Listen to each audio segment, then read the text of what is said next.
Greetings, welcome back to Black Bear News, where climate change, especially abrupt climate change, is a reality that people just do not want to wake up to.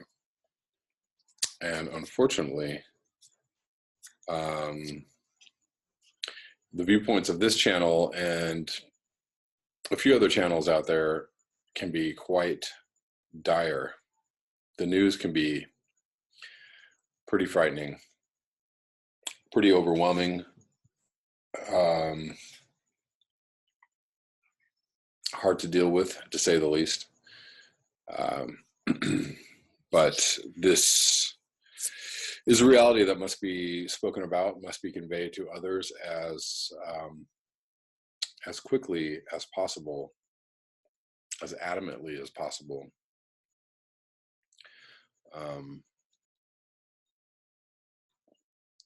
It is time to wake up before we all go to sleep.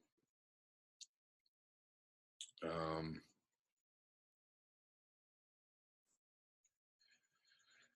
reason why we must talk about this so stridently, so alarmingly, is because we have no chance if we don't wake up. We probably don't have a chance, even if we don't have a chance, even if we do wake up. But that being said, it is better to try, better to do than to not try at all. At least that's my own personal opinion. You may differ, and that's totally fine if you do. At the very least, we can help people talk about this, understand this, learn how to cope and deal with the changes that are coming in our near future. It would really, really suck to wake up one day and realize that everything you knew was going away very quickly and you have no idea what's going on. Like, that would really suck. At least you can brace for impact, at the very least. So let's get into some very, well, some pretty frightening articles. First, I'm going to read about Super Typhoon Yutu threatens Philippines with deadly winds and surf. October 27th. 2018 by Brian K. Sullivan. Super Typhoon, this is also from Bloomberg News. Super Typhoon Yutu could rip into eastern Luzon in the Philippines on Tuesday, extending the toll of destruction it left in the U.S. Northern Mariana Islands earlier this week. Yutu was about 731 miles east of Luzon with winds of about 155 miles per hour, equivalent to a Category 4 storm on the 5-step Saffir-Simpson scale early Saturday U.S. time. According to the U.S. Joint Typhoon Warning Center in Hawaii, it's generating waves of 54 feet. It is a very dangerous situation, said Robert Richards, a meteorologist with AccuWeather Inc. in State College, Pennsylvania. Generally, when they get that strong, there is a risk to life and infrastructure. Thanks for that, Robert. Yutu, called Rosita in the Philippines, will bring flooding rain, tree-snapping winds, and life-threatening storm surge when it comes ashore.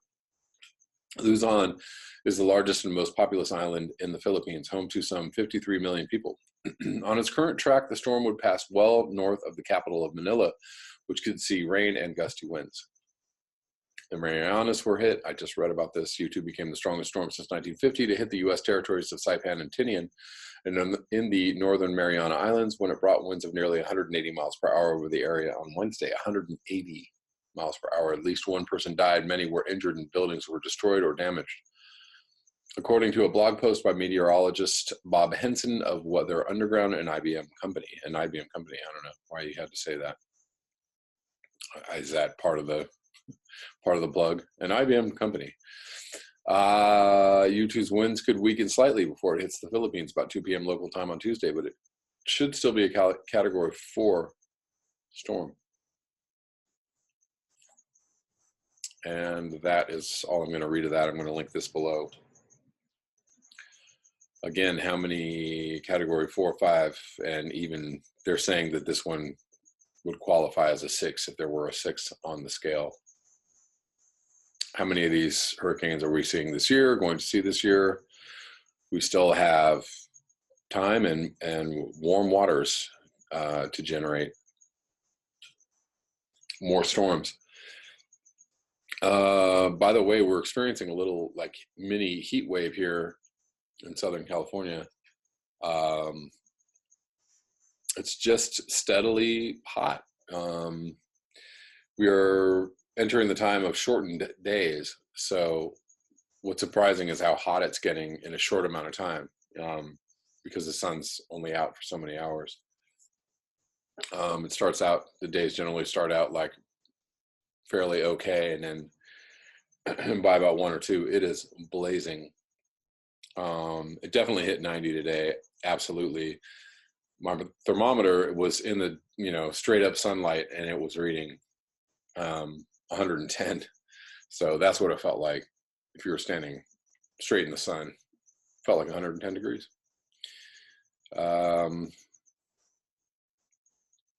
Very still air is going on. It's warm, it's very still. We've been getting a lot of smog because we have a little bit of haze coming in off the coast. It's mixing with the smoke, so the air is unhealthy. And again, you know, this weather is going to do further damage to the tree situation that's going on. They're just going to town with the tree cutting. I mean, it's all over the city. They are hacking trees, they are clearing land, they are every single day I see barren hills that look more barren than they did the day before. They're going in all hours of the day and just like trying to take out these dead trees and brush, because it's going to get really, really dangerous very soon.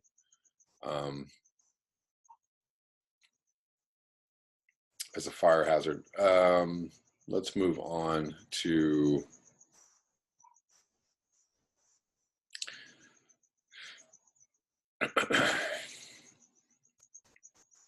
I want to read a comment, or this is actually a news story from Imogen.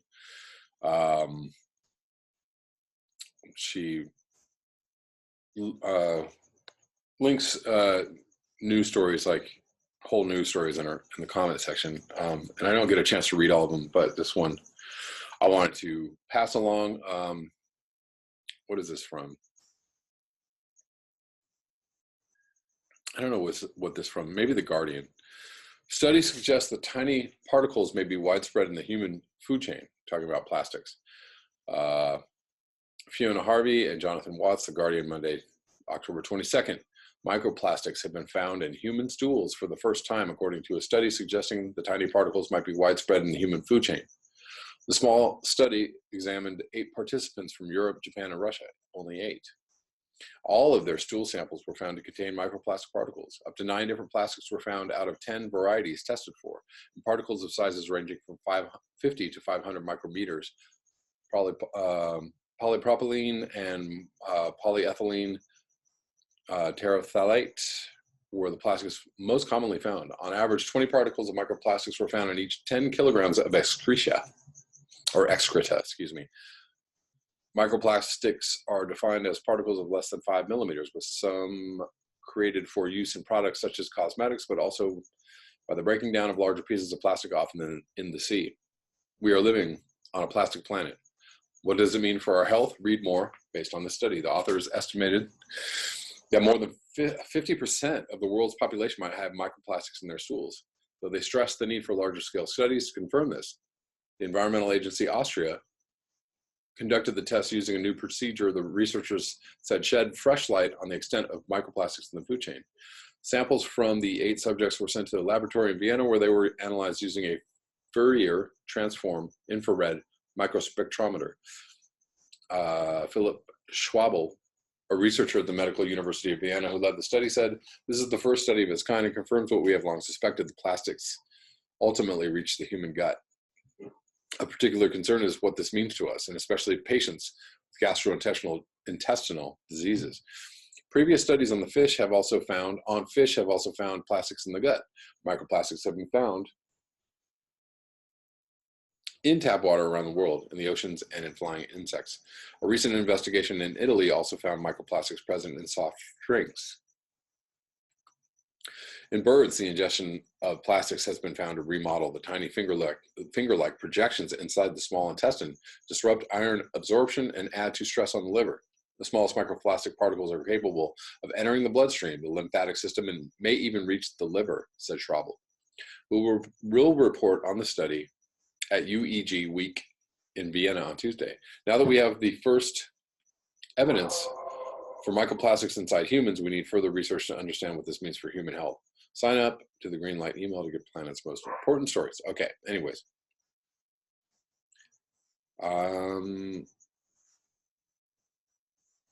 The UK government, here we go. The UK government has launched a study of health impacts. Plastic use is so pervasive in modern life that removing it entirely from the food chain would be extremely difficult. 1 million plastic bottles are bought around the world every minute, and the number is expected to jump another 20% by 2021. This is an absolute epidemic of plastic use, and it's just out of control. Nobody knows about it, nobody cares, or very few people care or know about it, and it's just plastic, plastic, plastic all day. Nobody gives a shit. Steps are being taken to stem the rising tide of plastic pollution. Well, I guess somebody's trying to give a shit. For instance, by the banning of microbeads in some jurisdictions, the 8 million tons of plastic dumped into the sea each year is also the target of increasing campaigns by the UN and others, mainly because of the dangers it poses to sea life. Many fish and other marine creatures consume the plastics, sometimes confusing them for food. The authors of the new paper stress the need to reduce plastic use, increase recycling, and improve disposal where appropriate. Microplastics in our muscles, the sea is feeding human garbage back to us, read blah, blah, blah. Anyways. By 2025, European nations are supposed to collect 90% of single-use plastic drink bottles. Several nations have banned plastic bags completely, and a growing number of cities, including many in the US, are discussing moves to ban straws and other single-use items. Following this lead, the British government on Monday announced a consultation on proposals to ban plastic drinks, straws, drink stirrers, and cotton buds, which can turn into microplastics as they break down. The ban is expected to come into force by October 2020. Critics, however, say that such measures are late and inadequate to deal with a problem that has reached epic proportions. Yeah. I mean, we need those bans, and we need them yesterday.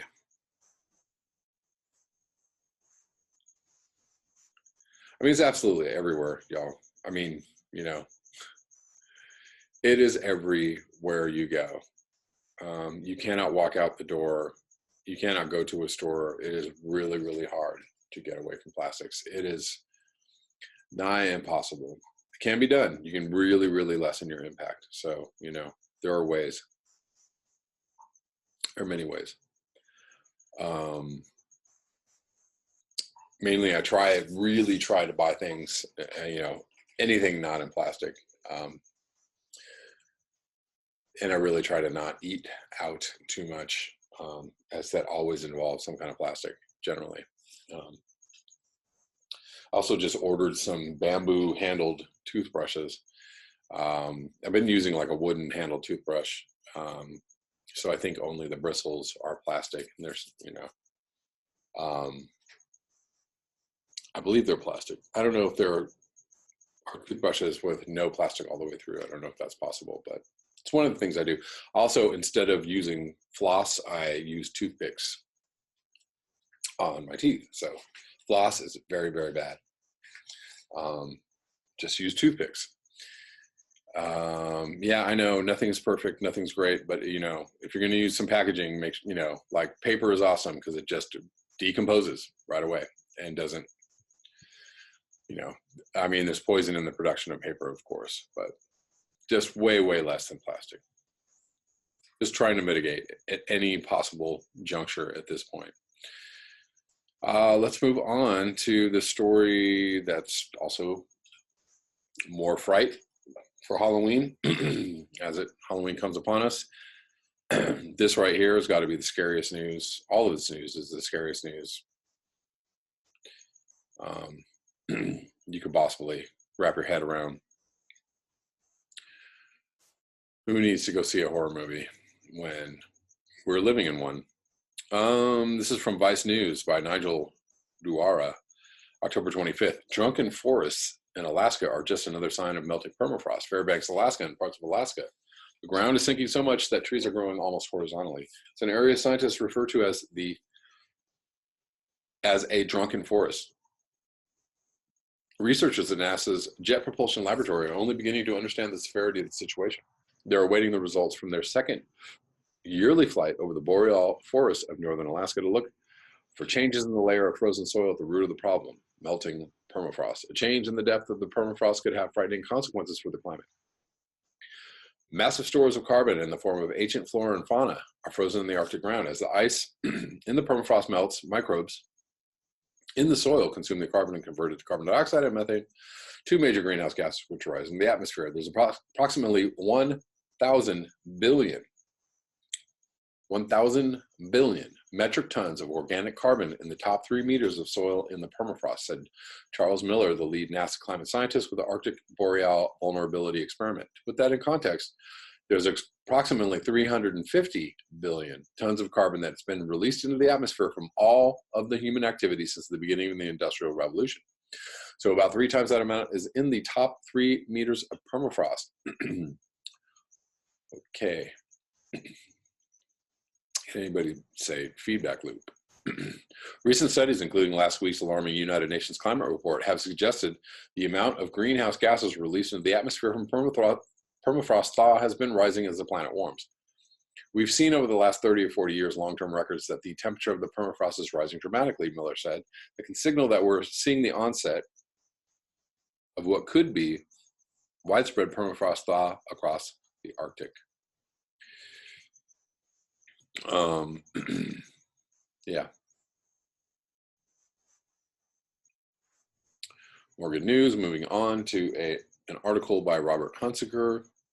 He's been quite prolific these days, and I always enjoy his work. This is from October 26th, from Counterpunch, The Great Drought. The most hazardous global warming risk for society at large is widespread loss of grain production because of synchronized worldwide drought. This right here, I'm just interjecting myself, is the absolute spearhead of probably the biggest, what we're looking at facing in the next year or two. Probably. It would be a colossal killer. It's happened before, known as the Great Drought 142 years ago. Unmistakably, drought feeds off global warming and world temps are heading up, not down. Thus, droughts are intensified by temperature increases. If the same conditions as the drought of 1876 recurs, it would likely be a nightmare scenario fortuitously. Ever since the Great Drought of 142 years ago, droughts have been regional, e.g., when Russia experienced wheat shortages in 2011 as a result of extreme drought, which led to the Arab Spring, other countries like Brazil and the US picked up the slack. The world continued spinning. But what if a severe drought hits the planet once again on a global basis like the Great Drought of the late 19th century? Then what happens? World population was only 1.4 billion when the Great Drought of 1876 to 78 killed 5.5 million in India alone. 50 million worldwide, but today's world population is 4.5 times larger. Does this mean that global famine redux would bring in its wake 225 million deaths or more? Answer. First, hit the big red button that bonks the clarion bell in the public square to awaken people to the fact that the human footprint, in part and increasingly, negatively influences climate change for the first time since Adam and Eve. Given enough time, anthropogenic global warming itself will hit the drought hot stuff button. That's one reason for nations of the world to commit to omitting fossil fuels, which emit CO2, which blankets the upper atmosphere, retaining way too much heat. It's called global warming. The Great Drought of 1876-78 has been thoroughly studied for the first time ever since Deep T. Singh et al. Climate and Global Famine, 1876-1878, Journal of Climate, 2018. The Great Drought and Global Famine of 1876 originated from natural variability of nature taking its own course. Hands down, it remains to this day one of the worst human disasters of all time, with 50 million dead, killed by the forces of nature alone. Singh's study is the first ever global Scale analysis of climatic conditions of 1876 utilizing multiple sources of data, including rain gauges and tree ring drought atlases that go back in time 800 years, as well as multiple data sets of past climatic conditions. Based upon the facts as presented by the comprehensive study, a recurrence of the Great Drought initiated by natural variability is prompted via an El Nino event in the 1876-75 in today's world would likely turn into an ultra nasty turbocharged affair as anthropogenic global warming jumpstarts through drought into hyperspeed mode. Recall anthropogenic global warming was minimal in 1876, whereas today's rampant anthropogenic effect superimposed on a repeat of 1876 drought conditions is a disaster waiting to happen, as bad as it gets. The Great Drought of the 19th century extended from Egypt to Australia, southwestern and eastern North America, Brazil, India, and China, with Asia's drought the worst in 800 years. In a word, it was worldwide, and it was enormously deadly. Understanding the drought's driving forces is enough, says Singh, is important, says Singh, since they could strike at any time, perhaps worse than ever, since hotter temperatures make droughts more intense. Already, drought conditions around the world are starting to resemble something much more perilous in the regional drought events over the past century, which have always been offset by other crop-growing regions not in drought, to wit. According to drought.gov, as of October 16, 2018, in the United States, drought conditions currently impact 46 million people, 20% of the land area. One half of the impacted people live in California, which also happens to be the nation's largest producer of nuts, vegetables, and fruit. The entire Southwest is suffering from aberrant drought conditions, meaning severe drought adversely impacting the Colorado River Basin, key to major population centers, as well as irrigation for crops that feed America. As a result, it's possible that Phoenix may be forced to ration water sometime in the near future. You think so? Colorado River flow is down 40%. According to the U.S. Bureau of Reclamation, according to the U.S. Bureau of Reclamation, as of August 2018, the Lake Mead Reservoir is only 5 feet above the shortage threshold. 5 feet lower and cutbacks will be necessitated by 2020. If this one fact alone doesn't cause Bureau officials to shake in their boots, then nothing will. The snow that falls in the Rocky Mountains provides the majority of the water for the Colorado River, but warming temperatures, altered hydrology patterns, misuse, and drought have diminished the water source. This is one prime example of global warming at work.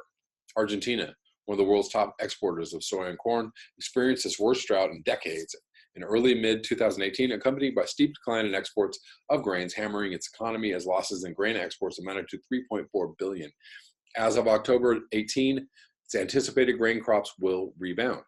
2015 Brazilian drought is still ongoing and considered the worst in 80 years, causing sporadic water cutoffs to residents of Sao Paulo, population 32 million, in another scenario that shakes officials down to their boots.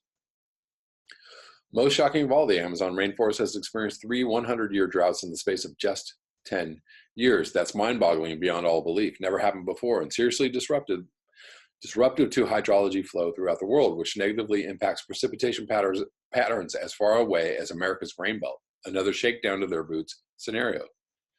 The European Association of Fruit and Vegetable Processors claim growing conditions in early mid-2018 were the most challenging in 40 years because of drought conditions. Some vegetable products were hit by 50% drop-offs.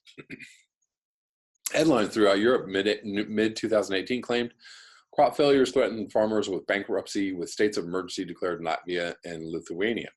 Severe crop failures experienced in Sweden. Similar problems occurred in the Netherlands, Poland, Belarus, and the Czech Republic. In the Far East, Inner Mongolia's northeastern and eastern states suffered its worst drought on record as 120,000 people. 500,000 livestock were clobbered by severe water shortages.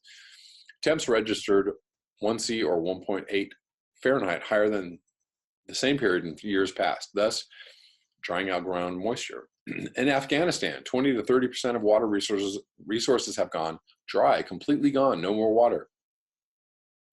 Malnutrition is rampant across the country, thereby impacting 1.6 million children. The government has established drought emergency forces. Entire communities have relocated. These are eco-migrants, a term that's destined to achieve universal usage over time. In Australia, 30,000 Muslim worshippers came together for Eid al-Adha, in harmony with farmers to pray for an end to what's being called the worst drought in living memory. Prime Minister Turnbull declared the entire country a land of drought. According to the UN because of severe drought, about 5 million people in northern Senegal, southern Mauritania, and parts of Mali, Niger, Burkina Faso, and Chad will require food and livelihood assistance after having exhausted their food reserves. Overall, drought conditions across the world are greater than the 1901 to 2017 average, meaning more landmass than normal subject to droughts. However, and thankfully, conditions are not at extreme critical levels, not yet. According to David Miskus, drought expert for the National Oceanic and Atmospheric Administration, more than lack of precipitation and high temps influence droughts. Droughts are amplified by overuse and overpopulation of land. In that regard, ever since the Great Drought of 1876, landmass is being overused and overpopulated to an extreme, bringing in its wake considerably higher risks of deepening worldwide droughts. As global warming heats up year by year, it's only a matter of time before large portions of the planet become drought impaired, morphing into the dreaded super drought. All in, global warming is an enormously risky anthropogenic event that must be confronted by well-grounded, serious-minded leadership behind a Marshall Plan type effort to go to renewable energy sources. Otherwise, at some point in time, it will be lights out for sufficient agricultural crop production. But ill-advised and short-sighted leadership in America, which is the second largest CO2 emitter in the world, doesn't see it that way. Ergo, America is a bigger threat to world stability than the combined forces of worldwide terror groups. Hands down, it's no contest. Postscript. God has cared for these trees, saved them from drought, disease, avalanches, and 1,000 tempests and floods, but he cannot save them from fools. It's a quote by John Muir.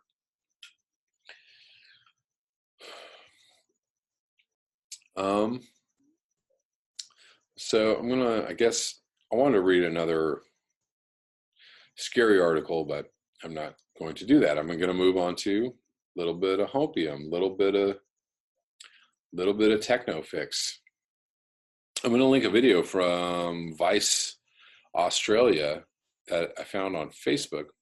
And it's basically a video about a process by which carbon can be sucked out of the air and turned into fuel that it burns completely cleanly.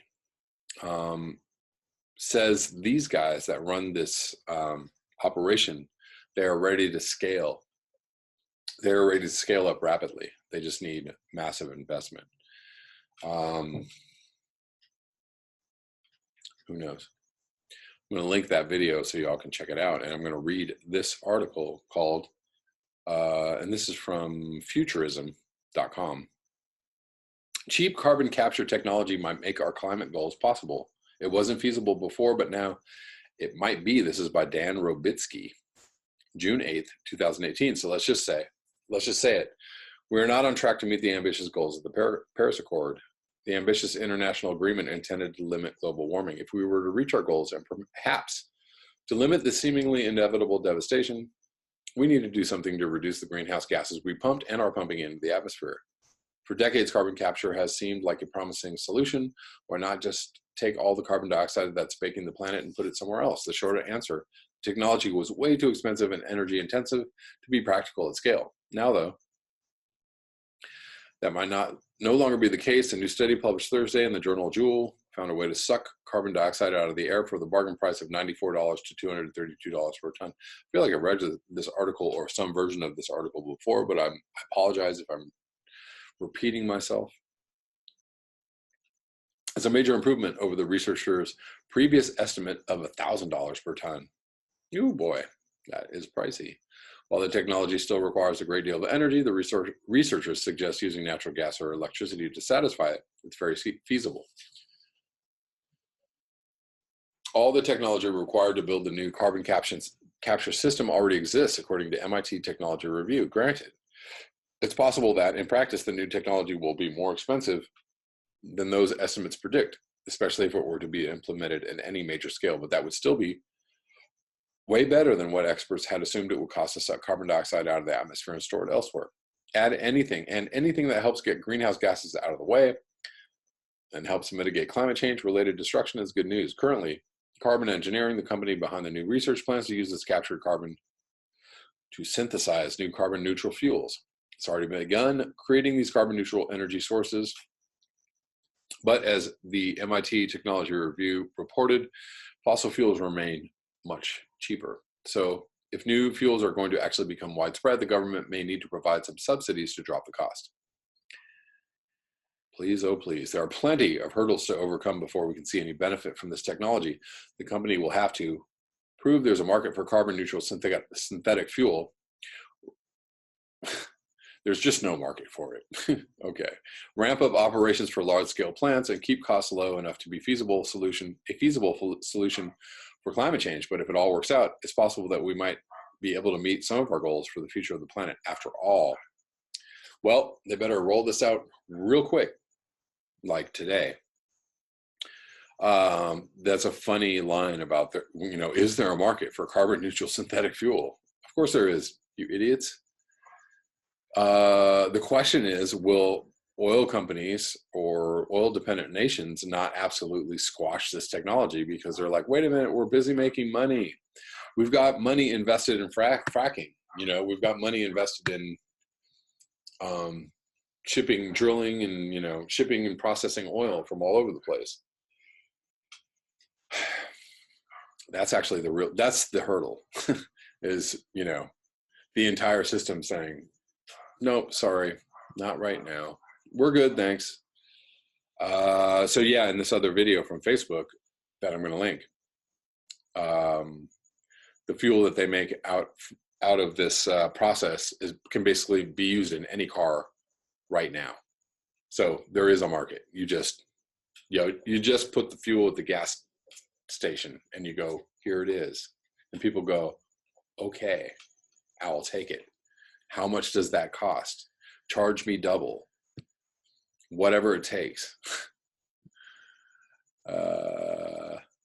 Yeah, that's all I have for you tonight. Thank you so much for your eyes, your ears, and your conscience. If you would like to support this channel, you can do so at the links below. Until next time, peace.